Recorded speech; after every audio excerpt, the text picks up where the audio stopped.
and welcome. My name is Henning Pauli. You're watching HP42. Today, we're going to talk about a JTG, a James Tyler guitar.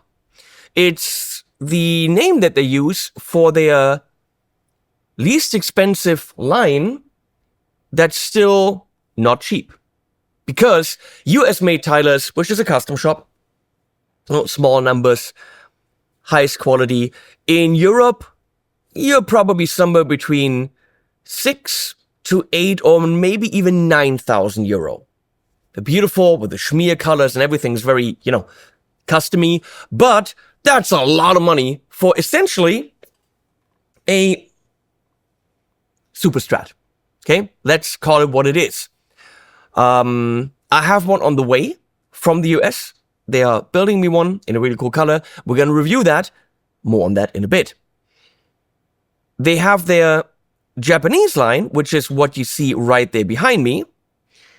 And I made a video about it saying this is possibly my ideal dream guitar. We're going to see about the US one. But it's just super flexible, straightforward to use, not too complicated, plays like a charm. I love that thing behind me. And I said to them, it makes sense for me if I'm going to have a US one, I'm going to have I have a Japanese one, which I got from Very Nice Guitars from Poland. Thank you, Very Nice Guitars.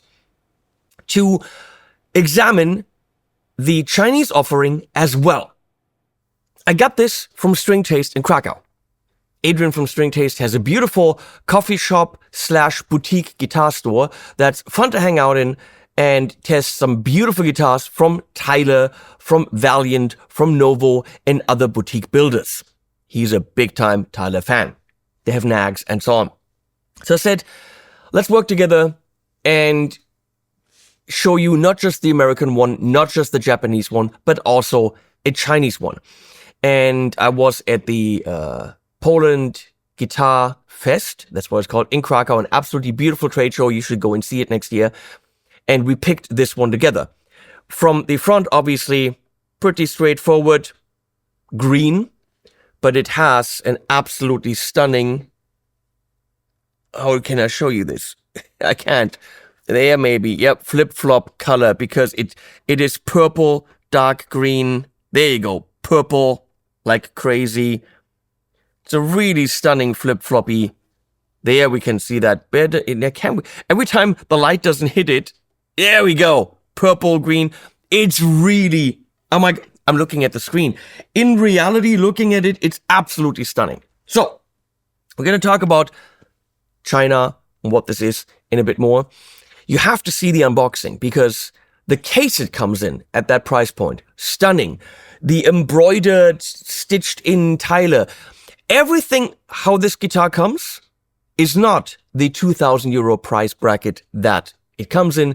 Everything says, I cost money. Everything is on the boutique level. Everything is on the level from a guitar that would cost you, let's say, 4,000 and up. The whole way they treat you, the guitar, and the process is not off the line, and China is nowhere to be seen in terms of what you think of a Chinese instrument. Let's check it out.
Okay, let's get some product shots in really quick and some sounds, and then we're going to talk about it a bit more. How about that?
So yes, you're gonna say, oh my god, a Chinese guitar for $2,000, are you insane? Let me put it this way. This phone, made in China, the Mac back there, made in China, most things in here made in China. China can make things as good as you demand. Their craftsmanship is amazing, and you get what you pay for, right? So let me put it this way. For $499, you get a pretty damn stunning Harley Benton. A guitar that easily beats a 1,200 to 1,500 euro guitar, hands down. So for a third of the price, you can get a guitar that's probably 3 times as, that can compete with guitars 3 times its price.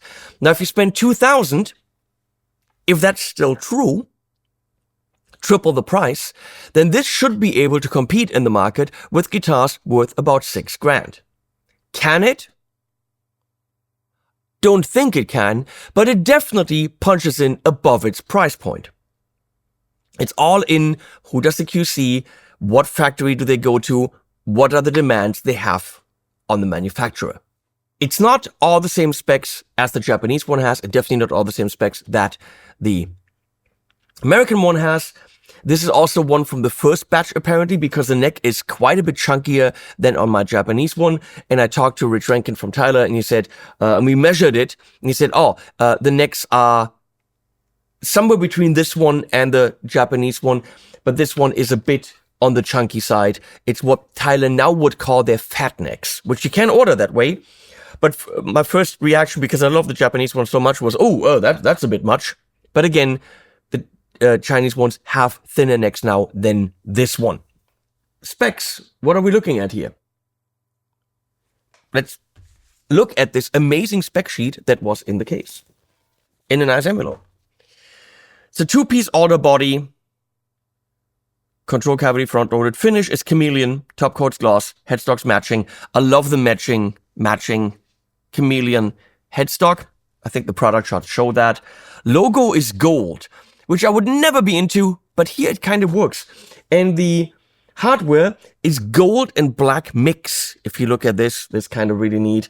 And then the locking tuners in the back is a gold and black. Oh, where can you see that? There, the gears are gold. And this is all black. It works with this dark pearloid pickguard, which is typical Tyler cut off here, so it's got nothing to do with, the look of a Fender. Also in the back, that's got nothing to do with Fender. The fact that the jack is on the side, it's got nothing to do with Fender. So they should be good, if you know what I mean. Pickups are JTG 550 single coil, same thing, and then JTG super humbucker. That tells you nothing because they're calling it JTG. It's very likely that someone else makes them, but they're not telling you who. Black pearloid, HSS configuration, Canadian hard rock maple neck, Indian rosewood fretboard. It's a radius that's 10 to 14 inches. Shape is standard 59 of the neck. That's what they're calling it. It is. I don't think it is. It's probably more towards the fat. 44 millimeter bone nut, white mother of pearl inlays, side dots are lumen lace. with slightly black surrounds. That's nice.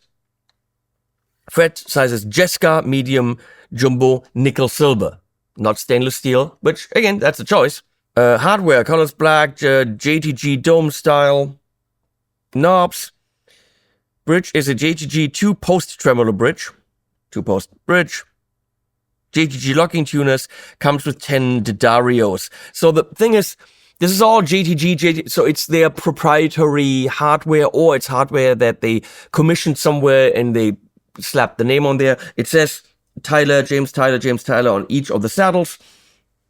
Fact is it good or not? Now, the tuners are locking tuners. They are open-geared locking tuners. What they use on their other guitars are hip-shot open-geared, which are the best on the market. Them and the Goldo that I have on my Duesenberg are the smoothest tuners I've ever played. These are solid, but they have a bit of play. Not the best on the market, but it's also their lowest price offering. There has to be a difference. They'll do the job, but they don't make you as happy as the hip shots. If you buy this and you fork over the money, put your own hip shots on, you'll be happier. That's what I honestly have to say. There's, of course, a battery compartment right here. It came without a battery, which is weird. A battery compartment here for the active electronics. And that's a special thing on the Tyler. This is, by the way, it screws in. Does it? Can't remember if it does. Yes, it does. But it's super nice and toyed and absolutely wiggles smoothly, even if you open this up one. So on the Tyler, there's this tiny little knobby here. You probably can't see that anywhere because it's black on a black Polaroid pickguard. Can you see this? Yeah, right there. So when that's out, this active electronic comes in. And when you have this all the way down, I missed this in the review for the Japanese one, it really just makes the whole circuit an active circuit, which is cool because you're not losing anything through a cable, the impedance is different, and electronic words that I don't know. When you now crank this up, it gets woolly and round and boosting the mids in a way, which we're going to talk about in a sec. So that's what's happening when you're using this. And if you crank it up all the way, you really can make your single coils kind of humbuckery, warmer, rounder. You have a lot of tonal options, but the biggest tonal options, of course, have it all the way down, just kick it in and give the whole thing kind of like a boost and have it active. Now, these knobs, totally fine, volume and tone. This is just a bit tighter to turn compared to this. You do feel the quality difference a little bit in all these things. 5% here, 5% here, 5% there. That's why you spend more money. The tuners, maybe 10%. This knob just doesn't turn as smoothly as it does on my other one. And so on and so on. The overall bang for the buckishness at $2,000 is fully there. 100% bang for the buck. Yes, because you're getting a Tyler for $2,000. That's never been there before. So what else? We have this amazing shaping in the back. There's a shaping here. There's a shaping there. This is crooked, diagonal to give you more access here. It's a killer guitar for the price. More on that later. First, before we get into sounds, I did a track. Now, who plays Tyler? Usually rich old farts. Studio guitar players that need a super dependable super strat for those 80s directly in the desk with a bit of chorus sound, if you know what I mean. The Look Heathers of the world, the Dan Huffs, people that need a very dependable, super solid super strat. People that play yacht rock, people that play adult-oriented rock, AOR, lame-ass cheesy music. So what I did is have, with the assistance of AI, a song created called Middle Kingdom, which is another word for China, where we sing about the Red Dragon, which is another word for China. There's a lot of other words for China. So I wrote a lot of the lyrics, changed quite a few of the chords, stripped everything from the AI away other than the vocals, and replaced everything with my own drums, bass, guitars, my own ideas, But full disclosure, it's AI based. And it's a very cheesy AOR song. So if you want to bitch about that, go right ahead. I know it is, but I also had a blast making it. So here's Middle Kingdom.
So let's talk about the electronics really quick and then some sounds, and then you can go home. You probably I can go. We can all stay where we are.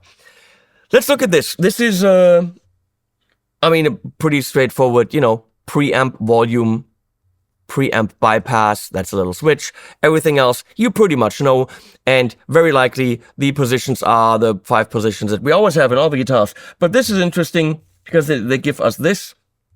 So with the preamp boost off, we've got this tiny, tiny little bump right about here, right? Plus 2 to 2.5 dB. That's what it's saying. I'm an idiot. At 150 hertz, it bumps a bit. And at 6.3, it takes a bit down.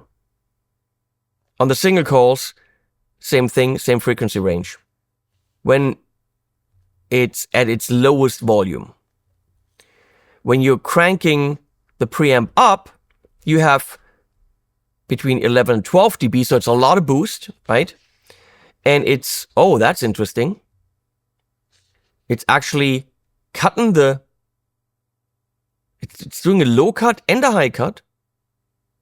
And it's really boosting 150 and 450.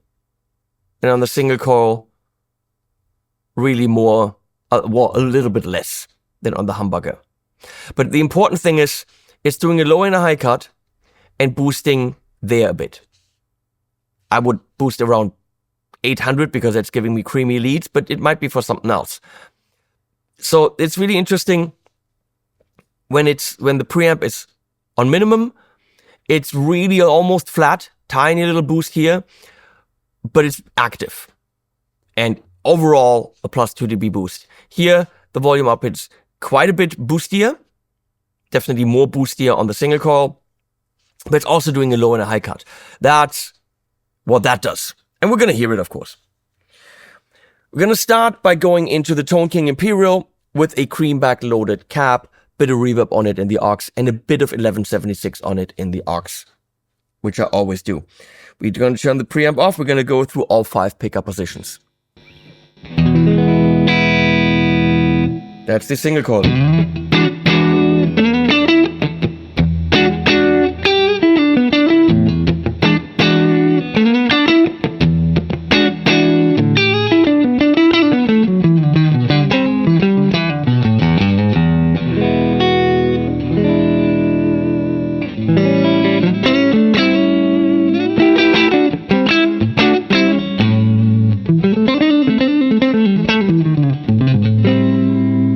What you want from a great single coil sound, right? Gonna go in between.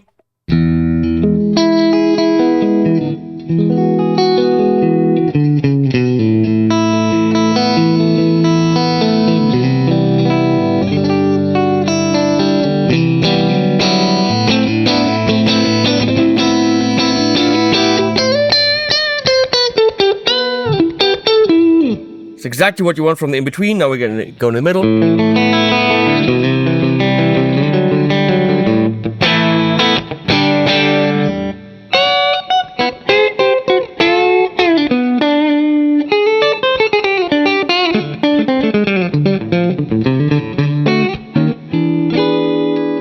Here.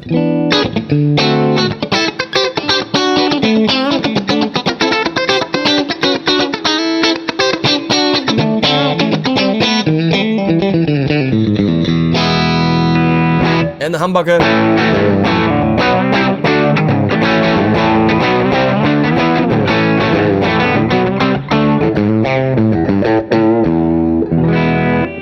This already makes it a pretty flexible guitar, if you ask me. Now we're going to kick in the preamp on the single coil without any boost.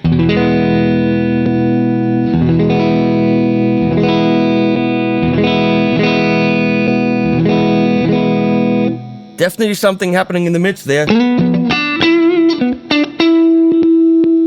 Off.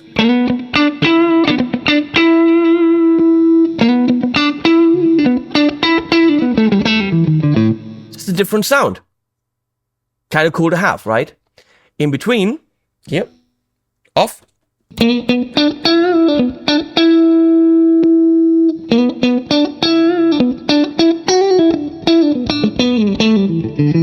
Definitely rolls off that top end at 6K or whatever a little bit.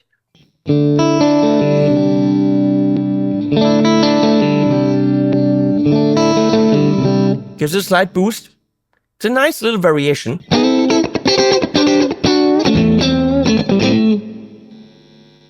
So off for the middle.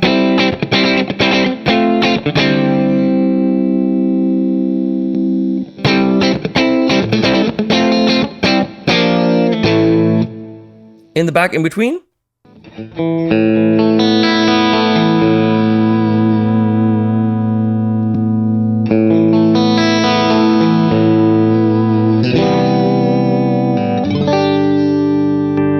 And for the humbucker off. On.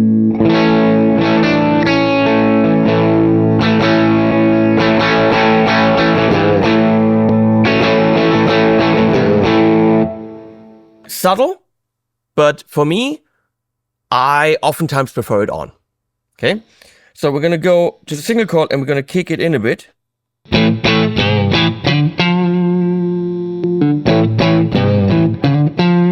We're clearly hearing that top end roll off, right?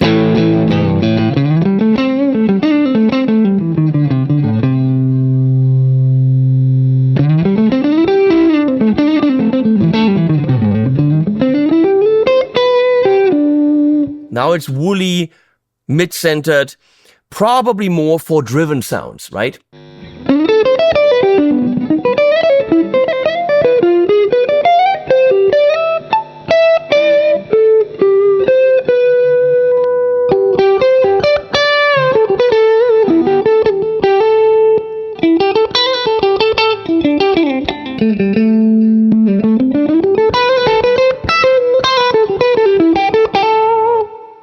Completely different application. On the humbucker, let's crank it up all the way without.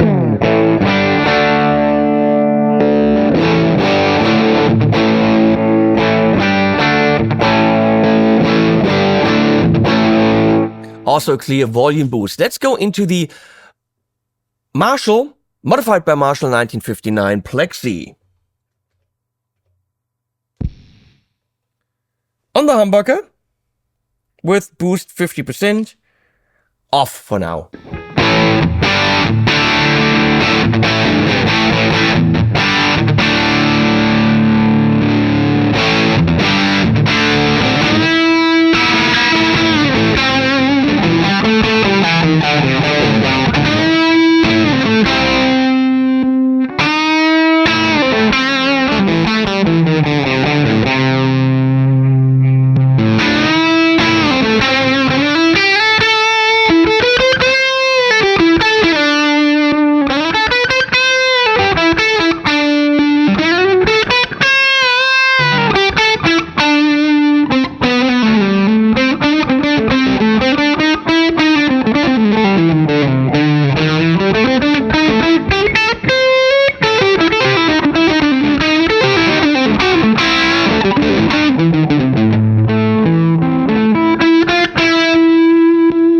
Single coil.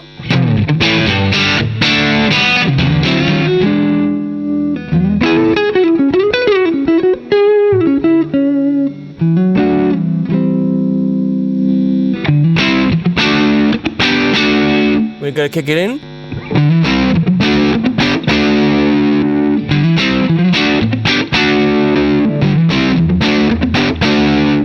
It adds more of a humbucker feel with that top end rolled off, right?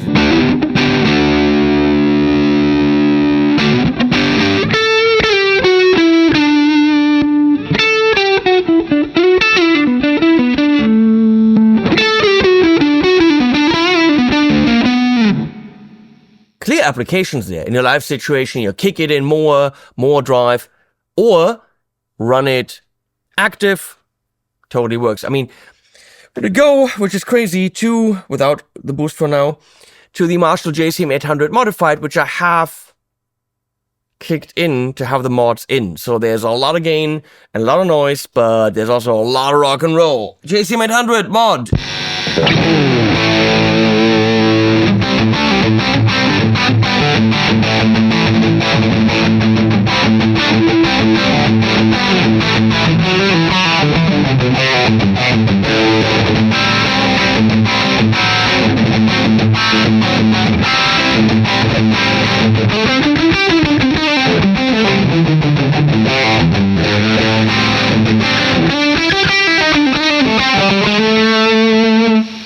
need more gain? I don't think so, but let's kick it in.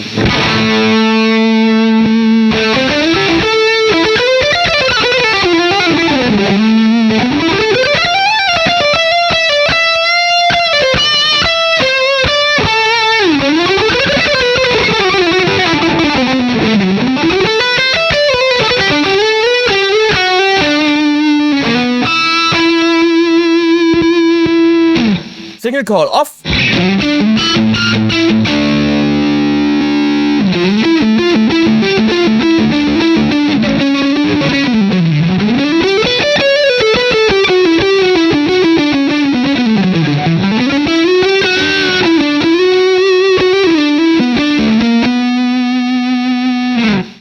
Let's go to the Engel Founders Edition, which I have on a lead sound on the classic mode, which really pushes the mids. We're going to turn the boost off and see how that flies with a bit of delay.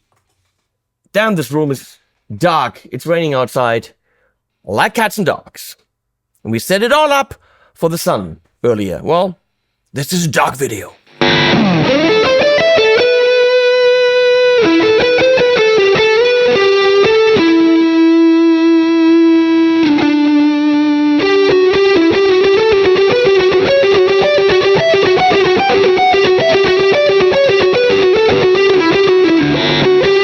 Almost had it for my new course, damn it.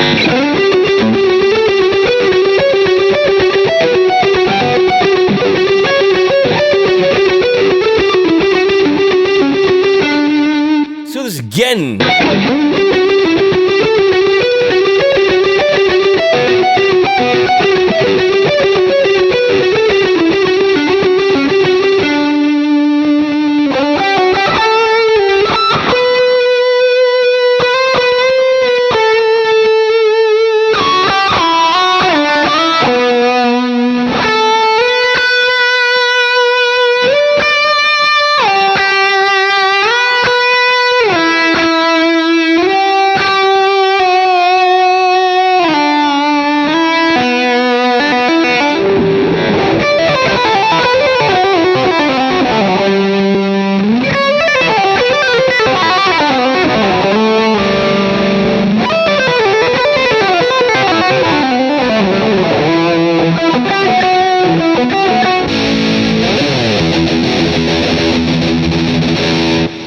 That is the Lulis amp by Tube Workshop, a bit more metally.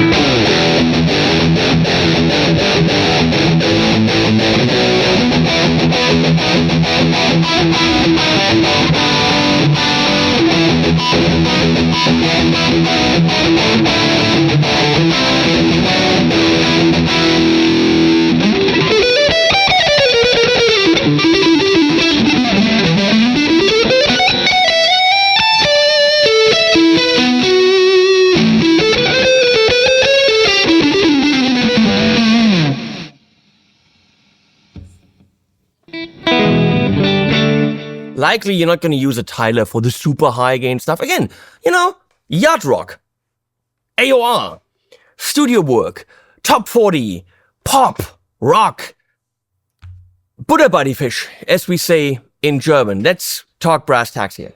No, you didn't hear sounds compared to my Japanese one. Because we will do this once my US-made Tyler is here and do a nice comparison. There should be differences. Audibly, probably very tiny. Something you can tell in a video, likely not. Something that I notice, so look at my face, probably. I do like my Japanese one more. It is about 1,500 used more. It's roughly twice the price compared to the Chinese one. I like the neck on it more. And it seems to be a very thin neck for Tyler standards, which is why I talked to them and I said, can you match the neck dimensions of the Japanese one? And so we're going for an extra thin one, whereas this one is Tyler fat. So it's a pretty big difference in necks. I do prefer the one on this one more. I don't know, you can't really see this. No. Yeah, I mean, there is, wait. Here we go. There's a difference. I do like the maple fretboard just visually, okay? When I'm playing them, I do feel that the Japanese one is the more fun guitar for me. But again, it's also at twice the price. Does it mean that the US one will be even more funner? I don't know. Generally speaking, I think the different pickups, it's different electronics, but with the same idea. Most noticeably is the tuners, because these hipshot open gate locking ones are the shit. These are good, but not the shit. Okay? Now, I'm gonna spend twice the money on the Japanese one to get tuners that you could upgrade on this one for $200? Probably not. Right? That means with this, you're getting all Tyler. You're getting the case, you're getting the treatment, you're getting the look, you're getting the headstock that people want to hate on. And I always did. Now that I play them, I don't give a flying rat's ass. I'm even starting to like it. You're getting this amazing flip-flop color, right? They do them in sparkle finishes, and they definitely don't say, I can't freaking film this. I can't. Looking at it right now, it's flip-flopping between green and purple, and it's stunning, and I can't capture this for you. Why? Why not? I don't know. You're getting the boost. You're getting all of it. For the price of an Ibanez Prestige. You're getting a guitar that's easily on the level of an Ibanez Prestige. Absolutely fair. And for the first time, the ability for you to get your hands on a Tyler with all of the stuff that makes Tyler Tyler for a price that doesn't break the bank. When the US one arrives, we'll review that one. But then we'll do a video where we maybe do some, however we do this, same sounds, same riff, play it with all three. Is there going to be a difference that matters sonically? Probably not that much. The difference, how you interact with the guitar, how you feel about it, makes all the difference. And we're going to see how I feel about the three when the big one arrives. Thank you for watching. Thank you for String Taste in Krakow and Adrian. Thank you to Steve from Tyler Guitars for organizing this. The video was in exchange for the guitar. I just really wanted to make this video. No money exchanges hands. I would like you to like. I would like you to subscribe. I would like you to subscribe to the newsletter. The link is below. And we're going to tell you about videos you might have missed. We're going to tell you about the video when the shootout's out. We're going to tell you about used sales. We're going to talk about giveaways, that kind of stuff, but not too much. We're going to talk about courses when they launch, these kind of things. So please subscribe to the newsletter. That helps me, that helps you, that helps the world. I will link to String Taste and Tyler, of course, below. Thank you for watching, and animals at the end.